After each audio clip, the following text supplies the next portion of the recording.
E hoje é o estudo de número 8. Efésios, estudo de número 8. Capítulo 1, versículos de 15 a 17. Efésios 1, de 15 a 17. Eu vou pedir para a Marcinha ler para nós em algo. Por favor, Marcinha. Tá.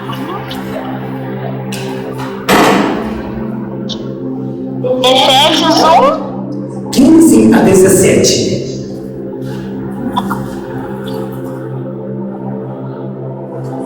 Paulo ora pelos crentes.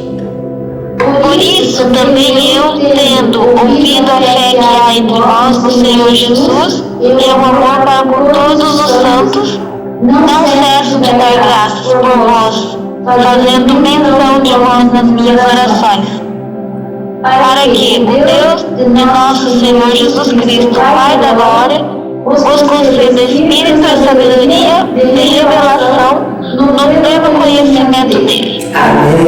Obrigado, Marcinha. Aleluia. Nós viemos estudando esse oitavo estudo do capítulo 1. Só passando por cima. 40 e poucos anos atrás tive a alegria de estudar o capítulo 1 com jovens de uma igreja em Londrina. Por um ano, durante um ano, nós conseguimos estudar o capítulo 1 de Efésios. Letra por letra, palavra por palavra, vírgula por vírgula. Foi um estudo riquíssimo. Até hoje eu encontro alguns e eles lembram desse estudo. 40 anos atrás eu tive.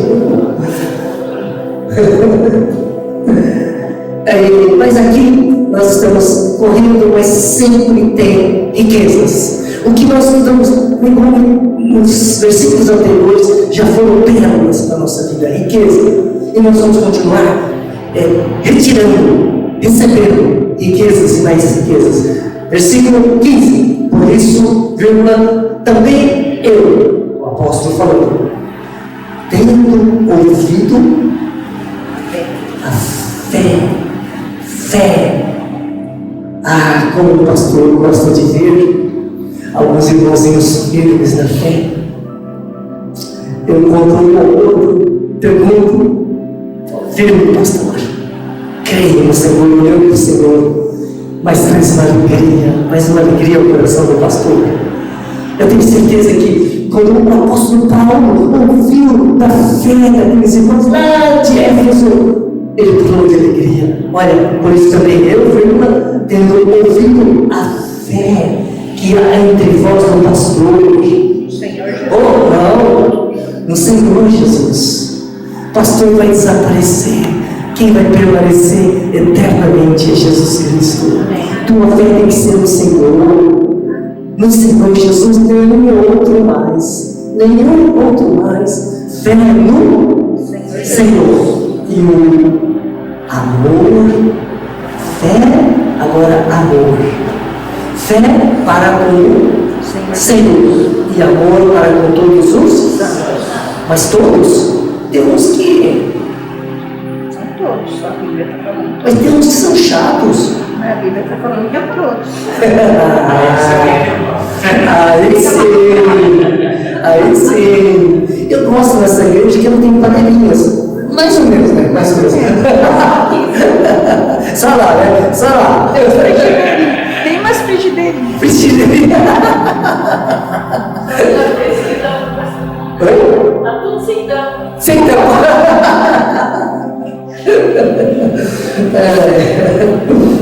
Mas amor para com todos os santos.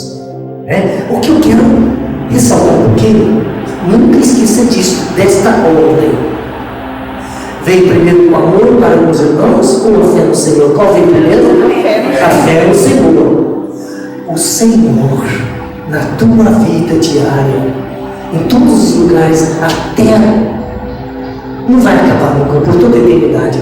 O Senhor Jesus vem antes de tudo e de todos. Amém. Senão não funciona a sua vida. Entenda isso de uma vez por todas. Pratique isso diariamente. Jesus Cristo tem a primazia.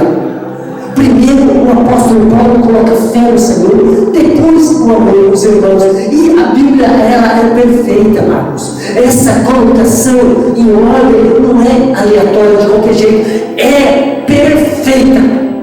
Amém. Perfeita. Aí ele fala assim: fazendo menção de vós nas minhas Orações. desculpa, o amor para com todos os santos, vírgula, não cesso de dar graças. Sublinha essa passagem: não cesso de dar graças. Tá? Não cesso de dar graças por vós, fazendo menção de vós nas minhas orações, para que o Deus de nosso Senhor Jesus Cristo, o Pai da glória, nos conceda espírito de sabedoria e de revelação no pleno conhecimento dele. Amém. Que palavra é essa, meus irmãos? Tesouros, riquezas. É uma carta que vale a pena estudar, porque ela está revelando o precioso Senhor da igreja. Nesse trecho, nós encontramos uma dupla, que já acabei de falar. Primeiro, fé no Senhor. Segundo, amor para com os irmãos, para com os santos. Tá bom? Nunca esqueça, então, dessa coisinha que eu falei. Primeiro o Senhor, depois as pessoas.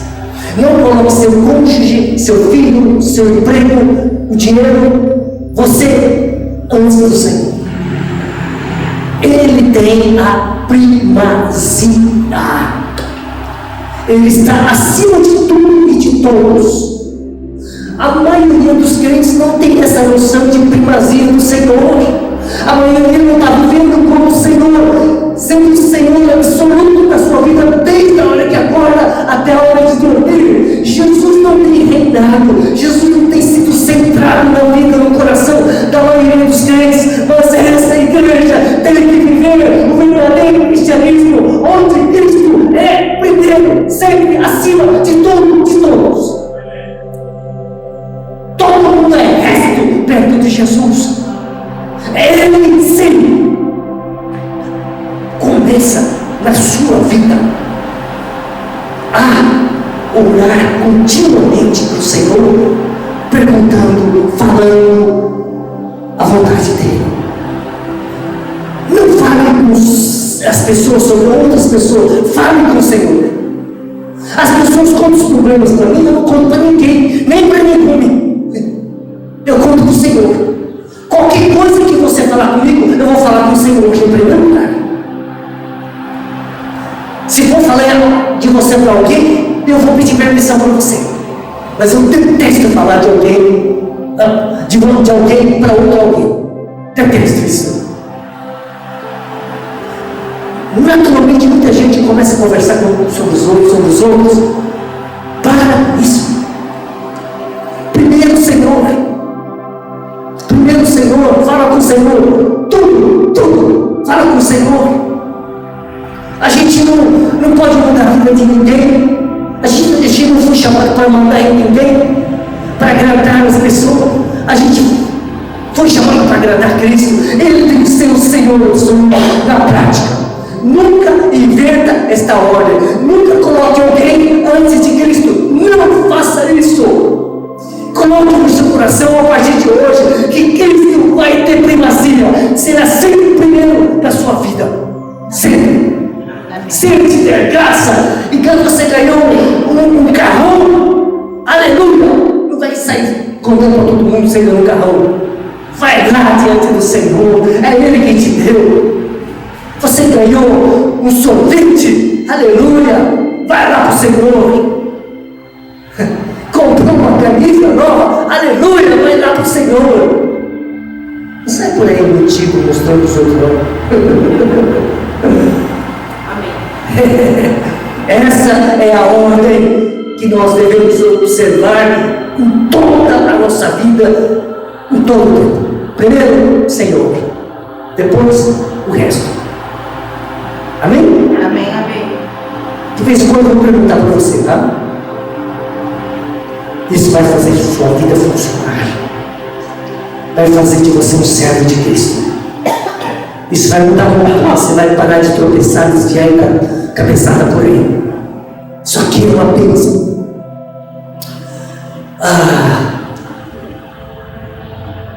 Quem o Senhor dava primazia? Para quem? Enquanto ele estava aqui. Ao Pai? Ao Pai. Ele despedia aquela multidão que vinha pedir curas, provavelmente lá no meio, oh Jesus, o Senhor é a pessoa mais maravilhosa. Oh Jesus, o Senhor curou minha filhinha. Eu quero te beijar, eu quero trazer um porco para o Senhor, eu quero trazer uma galinha, eu acho que tinha muita gente querendo ajudar Jesus.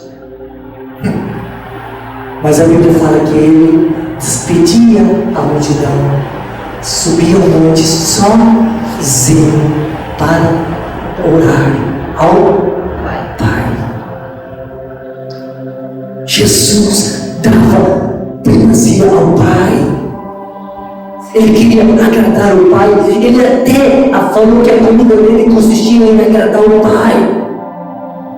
Ele se importava com o Pai, queria fazer a vontade do Pai. Contudo, não seja o que eu quero, sim o que tu queres. Ele orava.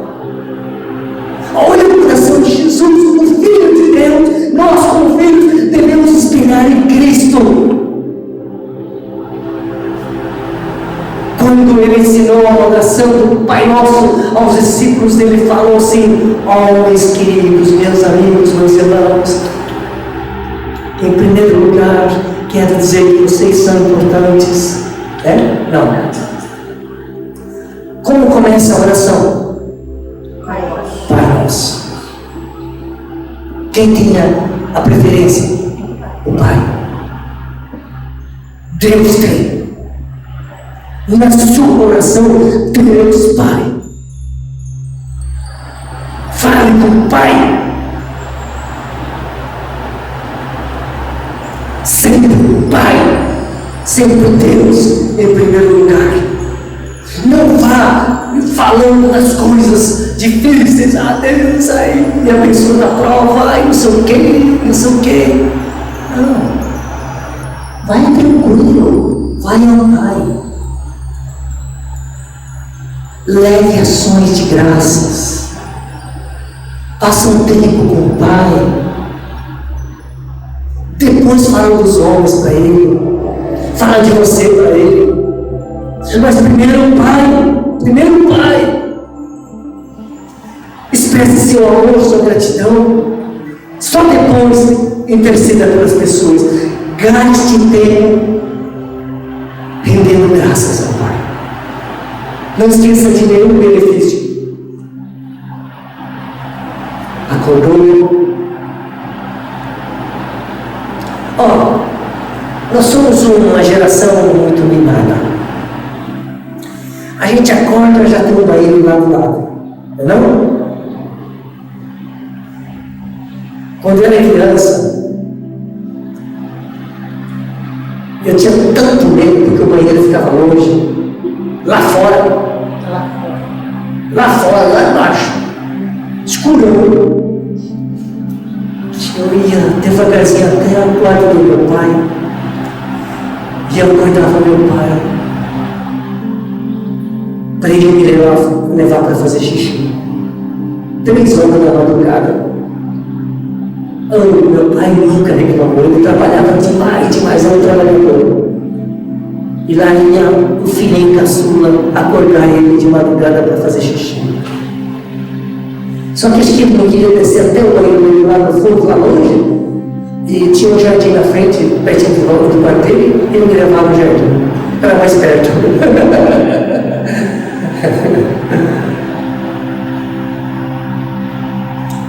Você agradece porque você tem um banheiro perto.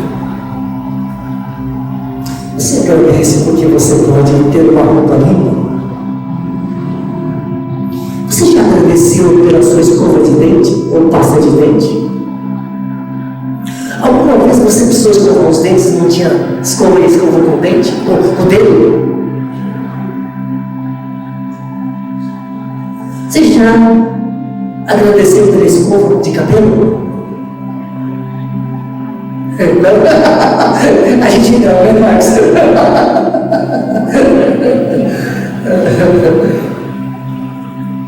Olha, vai orar, meu irmão, e passa um tempo grandão agradecendo a Deus.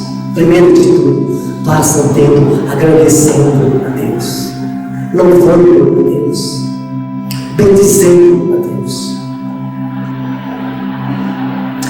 No versículo 16 do capítulo 1 de Efésios, ele fala assim: não cesso de dar graças por vós, fazendo menção de vós nas minhas orações. Não cesso de dar graças. Ele está dando graças por quem? Por Pai, por Deus, por causa dos irmãos. Não cesso de dar graças. As orações deste homem, Márcia, estão recheadas de ações de graças. Não sei se vocês separaram isso na Bíblia. A Bíblia fala que nós precisamos dar graças em tudo, né? 1 Tessalonicenses 5, em tudo dar graça.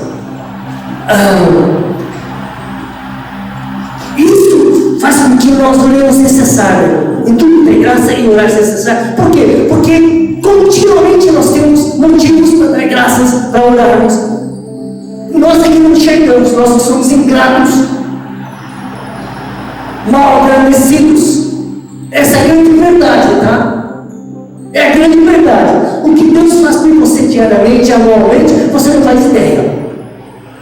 Mas dar graças é muito pouco perto do que Ele faz. Continuamente, diariamente, você tem razões para dar graças ao Senhor, sabia? Ele é bom em todo o tempo. Ele é digno que você e eu possamos agradecê-lo todo dia, o tempo todo. Orar pelos irmãos é um ensino bíblico. Essa igreja é uma igreja que tem que começar a orar uns pelos outros, nominalmente, nome por nome. Veja lá, Efésios 6,18 nos exorta a orarmos o tempo todo por todos os santos, tá bom? Depois vocês vão receber, se vocês não conseguirem acompanhar aí, tá bom? Tiago 5,16 nos ensina a confessar e a orar uns pelos outros para sermos curados. Esses uns aos outros, orar uns pelos outros, estou falando disso agora. 1 Timóteo 2,1 nos exorta a orarmos e darmos graça por todos os homens. Romanos 1,9, nós podemos ver o apóstolo Paulo orando pelos irmãos de Roma. Colossenses 1,9, ele está orando pelos irmãos de Colossos.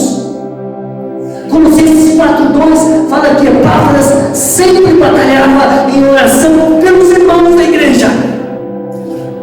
Filemão 1,4, o apóstolo está orando por ele.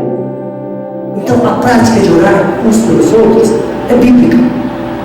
Tem um monte, tem muito mais. Só estou colocando alguns aqui para vocês entenderem esse ensino. Você precisa orar um pelo outro. É bíblico.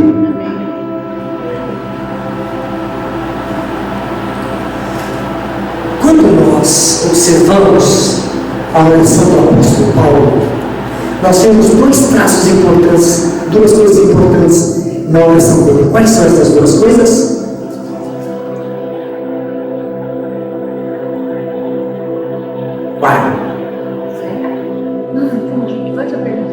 As orações do apóstolo mostram quase sempre duas coisas. Quais são elas?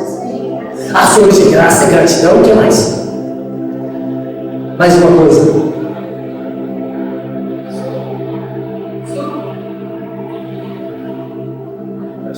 Quase. Ali, quase. Ó, duas coisas. Primeira, persistência, perseverança. E segunda coisa, gratidão. Ele persistia na oração pelos santos. Ele não cessava de orar. Agora você está começando a lembrar de alguns versículos, né? Isso era uma constante. Romanos 1:9 fala que Paulo orava o quê? Orava incessantemente. Paulo orava incessantemente pelos irmãos de Roma. Filipenses 1:4, Paulo sempre suplicando com alegria pelos irmãos em todas as suas orações. Colossenses 1:3 fala assim, quer ler rapidão, já que você está aí? Colossenses 1:3, vamos ler alguns versículos então. Depois você pode ler com calma na sua Bíblia todas essas passagens. Colossenses 1:3, damos sempre graças a Deus por todos nós. Quando que eles dão graças? Sempre. Persistência, continuidade. Graças, gratidão a Deus, Pai de nosso Senhor Jesus Cristo, quando oramos por nós. 1 Tessalonicenses 1:2. 1 Tessalonicenses 1:2.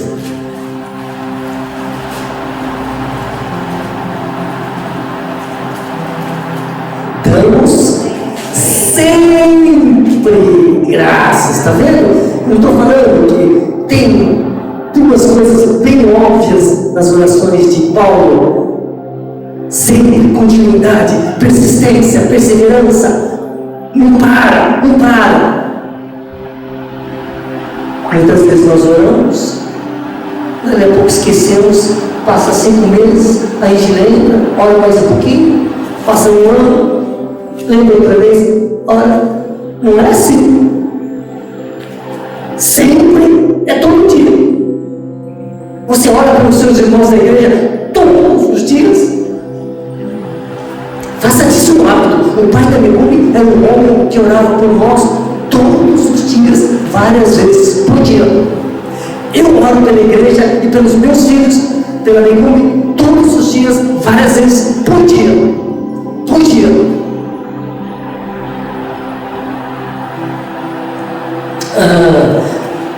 2 Timóteo 1:3. 2 Timóteo 1:3. Dou graças a Deus, gratidão a quem desde os meus antepassados sirvo com consciência pura, por quê? Sem cessar. Sem cessar. Me lembro de ti nas minhas orações. Noite e dia. Eita, mano, noite e dia. Vocês conseguem ver essa característica de oração? Sem cessar, com gratidão. Oh, Senhor, obrigado pela Priscila. Aleluia. Paulo perseverava na oração e sempre dava graças ao Pai. O apóstolo em suas orações primeiro adorava a Deus, depois orava pelos irmãos. Ele tinha autoridade para escrever: orai sem cessar, em tudo dai graças, porque ele praticava essas coisas. Muito legal, muito legal. O Senhor também nos ensina, viu? Olha lá, Lucas 11, de 5 a 8. Lucas 11, de 5 a 8. Ele conta uma parábola do amigo importuno. O cara recebe visita, não tem pão, e vai lá no vizinho, papapá de madrugada. Oh, você pode me emprestar um pão aí? Recebi visita. Oh, cara, já estou dormindo, meu. Já estou na cama. Mas só hoje dá um pedaço de pão para servir para minha visita. Cara, eu já te disse, eu já estou dormindo, estou deitado. Oh, meu amigo, mas eu queria tanto servir a visita. O senhor pode me dar um pedaço de pão para dar para ele? Não aguento mais.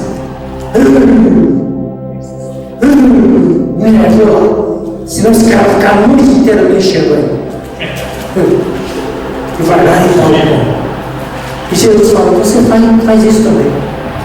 Perseverança. Importuna o Pai. Se seu filho está longe de Cristo, importuna o Pai. Pai, salva meu filho em nome de Jesus. No dia seguinte, Pai, lembra que eu falei ontem? Por favor. Pai, lembra que eu falei antes de ontem? Por favor, importuna, Pai. Tá bom? Então, Lucas 11, de 5 a 8. Também em Lucas 18, Jesus nos ensina outra parábola sobre oração, perseverança, né?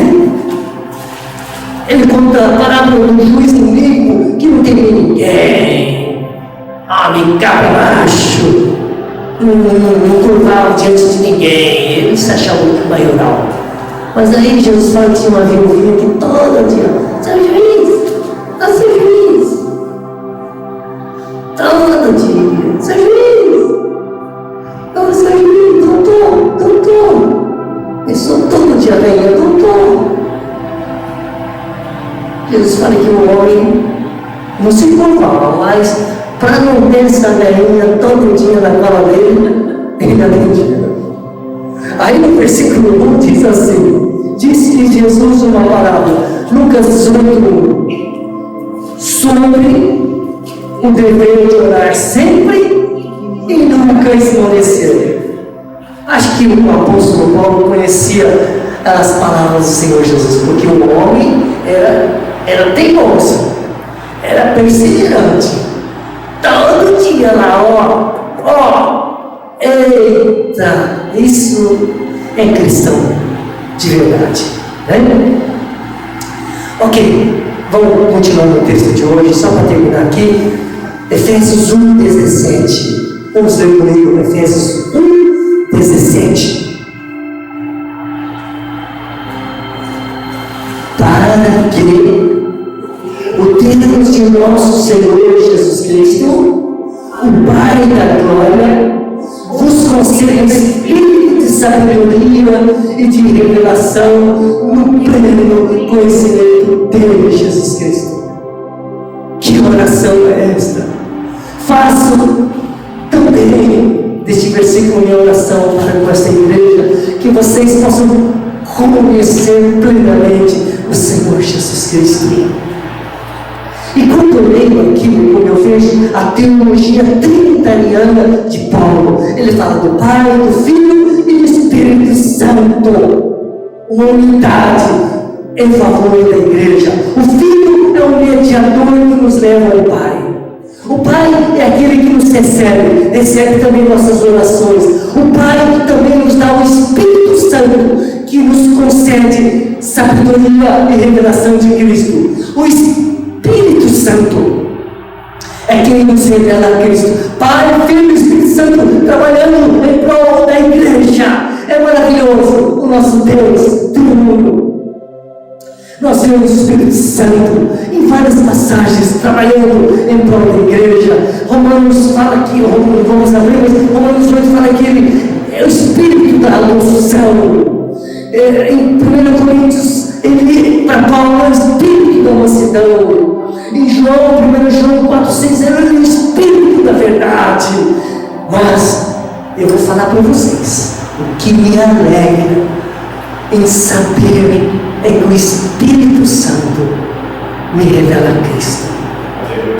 Se hoje eu falo de Cristo, se hoje eu conheço Cristo, é porque o Espírito Santo trabalhou em mim para isso. Uma das tarefas mais preciosas é realizada pelo Espírito Santo.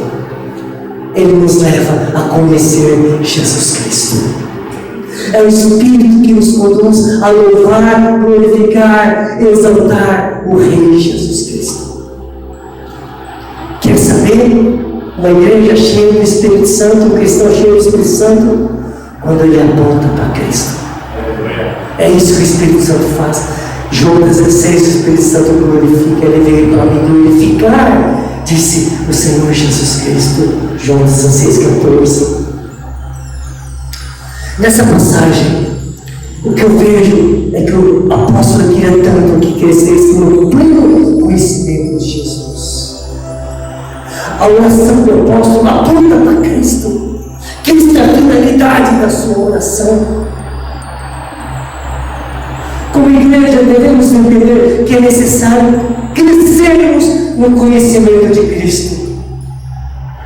Sabe, Paulo, quanto mais eu conheço Jesus, mais me impressiono com Ele, mais eu desejo, mais quero ir do céu, mais sou grato, mais feliz eu sou. O conhecimento de Cristo muda a vida de um ser humano, de uma família, de uma igreja. Uma igreja que conhece Jesus é uma igreja feliz, satisfeita, esperançosa. E nós precisamos mais conhecer Jesus Cristo, o Senhor.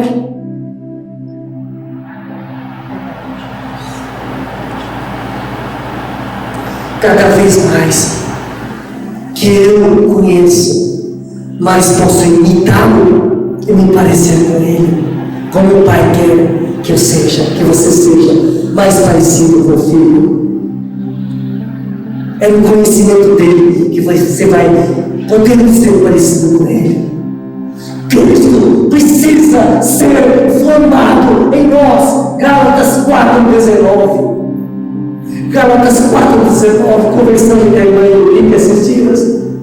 Deus usou ela para mostrar para mim o quão necessário é que Cristo seja formado em mim, nesta igreja.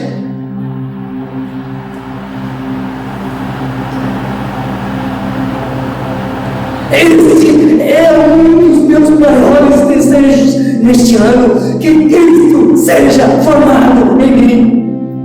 O meu foco este ano é este: Cristo ser formado em mim. Não estou preocupado com muitas coisas, mas eu desejo, anseio, peço, clamo para que Deus forme Cristo em mim. Isso é precioso demais, meus filhos, porque de novo sofro as dores de parto até ser Cristo formado em vós. Quero ver Cristo na sua vida. Amém. Quero isto na sua vida. É um ato contínuo, dia após dia. Você tem que crescer no pleno conhecimento dele. Efésios 4:13.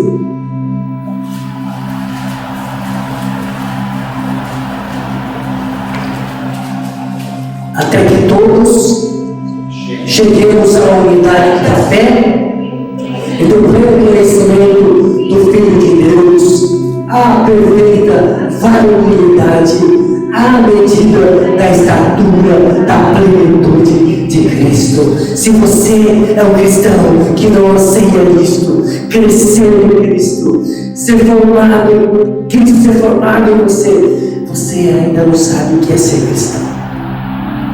Você ainda não sabe o que é o melhor de Deus para você. É por isso que tem muitos crentes que falam: você ainda vai receber o melhor de Deus, viu? Vou orar por você e você vai receber o melhor de Deus. Deus já deu o seu melhor, que é Cristo, né?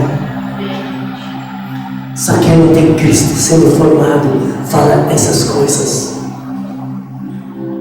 E muitas vezes eles falam por causa de uma casa, de um dinheiro, de um emprego, de um carro. Este é o melhor de Deus. Mas para nós, o melhor é Cristo. Amém. Amém? Amém. Esse é o trabalhar do Espírito Santo sobre a igreja. E eu oro a Deus para que o Espírito de Deus trabalhe nessa igreja, para que essa igreja conheça Jesus Cristo. Amém. Amém. Vamos prosseguir conhecendo o Senhor Jesus. Amém. Você veio hoje, você está online hoje, e Deus está dando mais a revelação de Cristo. Continue buscando, continue desejando Cristo, continue pedindo, clamando por Jesus na sua vida. Peça para Deus a partir de hoje: Pai, forma teu filho em mim. Vamos orar.